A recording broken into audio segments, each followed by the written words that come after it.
Okay guys, welcome back na naman sa aking YouTube channel. No? So nagsimula na itong bootcamp kahapon alas 11 ng umaga. So halos 15 hours na tayo naglalaro. Ayan, umabot tayo sa level 47. So ano ba yung ginawa ko para makaabot sa level 47? Napakadali lang guys. Mag-main mission ka. So yun lang yung gagawin nyo sa simula. Siyempre bilhin nyo dapat yung mga nandito na free, dailies. Ito lalo na to, bilhin nyo to. Yan, para sa 100 more yun. Okay, so yung pangalawa nito, laging inaas sa live stream, yung pangalawa nito is galing sa pre-registration. So kung nakapag pre-registration ka, napanood mo yung content ko last month pa, ibig sabihin, pasok ka doon sa March 18. So sa March 18 pa, i-distribute yung another 100 more yun. So kung hindi ka pa nakapag pre-register, which is tapos na, so yun, hindi ka makakuha din ng Epic Nick Base. Okay, so yun nakakalungkot, no? Kasi last month ko pa siya kinontent, so dapat nakapag pre-register ka na unless may tropa ka na nakapag pre-register ng madaming account. So possible yun ipahiram sa'yo yung coupon. Okay, so sa March 18 guys, inulit ko, March 18 yung susunod na 100 more yun. Kasama yung Epic Necklace na isa pa, yung reserva. Okay, tapos ito, bilhin nyo to, dailies to guys, huwag nyo kakalimutan, daily yan.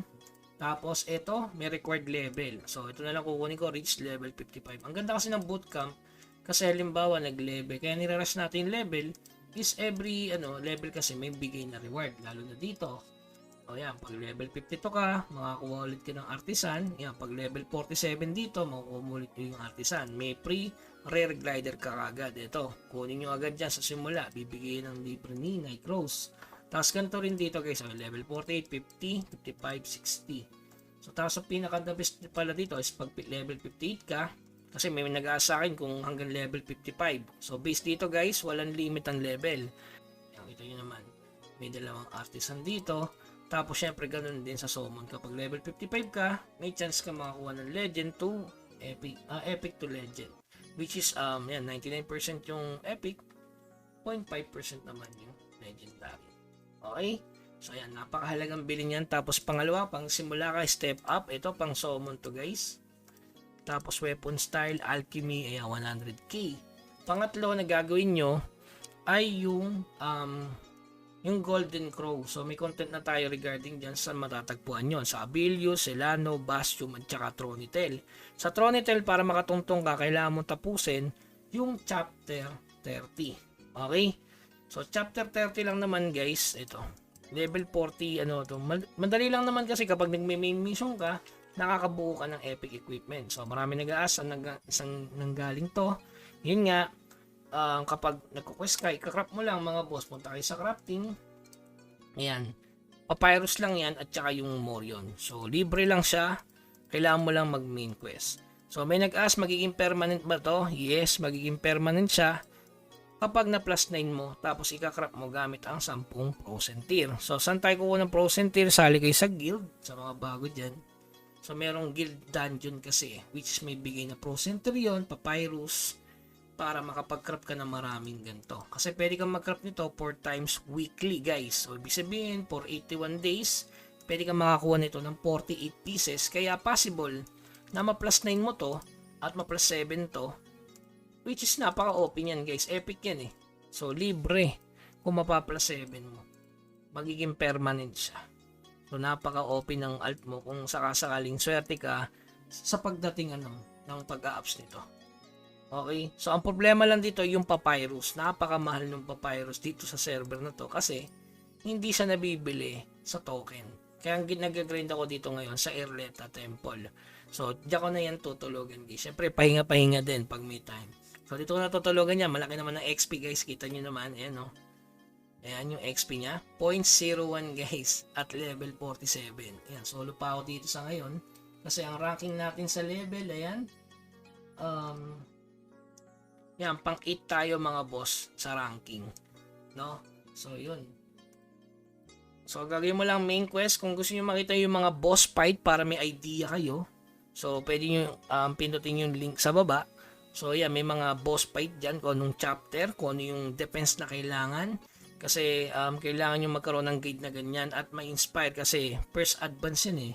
First legendary advance yan mga boss. Hindi yan nag-second advance hanggang level 53 kasi sobrang hirap noon ng Nycros. Ngayon kasi pinadali kasi may equipment na agad.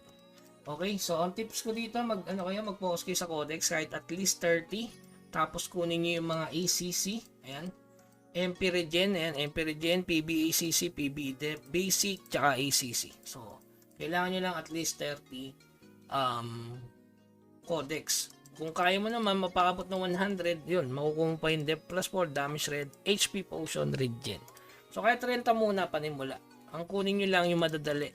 Yung, wag ka muna kayo mag-craft ng uncommon. Puro common lang. Para yung gold nyo is masave pambili ng skill. Napakahalaga ng skill sa rapier. May nagas nga pala kanina ako ng mga skill na kinuha ko. Yung pagkakasunod-sunod. So, inuna ko to. Train Dance, Blitz. Tapos hinuli ko ang itong Weakness Strike. So, bali 27M. Libre lang naman ng gold coins. Kaya di mo na kailangang i-farm kasi ang taas ng drop ng gold coins kahit saang mapa. Kasi nga, 100% siya. So, halos times 2. Compare sa original server. Okay, ulitin ko lang ulit.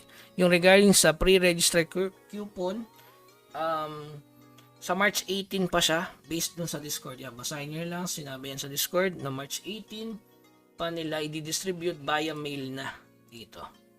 So, di ko alam, pipili tayo. Tapos regarding dun sa picture-picture, baka mamaya na yon kasi March 12 ngayon. So, yung picture-picture na merong more yun para sa main. Diba? Tapos, ano ba yung nakalimutan natin dito? Wala na siguro. So, item natin, yan. So, walang over-ups. Tapos, yung Nycro gear na libre. Tapos, meron tayong 242, 249. So, ang gagawin ko lang dito, AFK muna. Tapos, bukas tayo magsisimula sa mga extra quest. Ayan, dami pa side quest. Hindi pa tapos. So, may mga XP yan, mga boss. Yan, kahit 1%, ayan, 8%. So, di pa natin natatapos yung mga extra quest. So, dito muna tayo matulog kasi papahinga na. Pwede na yan sa Erleta Temple. Yan, kita nyo naman yung XP. Yan, 0.01 ng isang mobs. So, para siyang DQ na rin, guys. So, pwede na hindi mag-DQ muna. Kasi sa daily quest, ayan, 0.07. So, parang 6 na mobs lang na papatayin mo dito. So, parang ka na rin naka-daily. Sa gantong level kasi, mas maganda AFK na kaysa mag-daily ka pa na kikitil ka doon ng 100. Unless sa bagay yung country coins, no? Pero sa next week kasi, baka guild coins yan, tsaka country coins. Okay? So, yun lamang guys. Kung may tanong kayo dyan, pwede kayo mag-comment dyan sa baba. Hanggang sa muli, keep grinding. Napaka-solid nitong bootcamp na to. Yan, level 47 in just 15 hours lang mga boss. So, yan. AFK na lang gagawin natin. Main quest is the key para makapag-craft ng sagad na epic item. Okay, so yun lamang guys. Keep grinding. Hanggang sa muli. Paalam.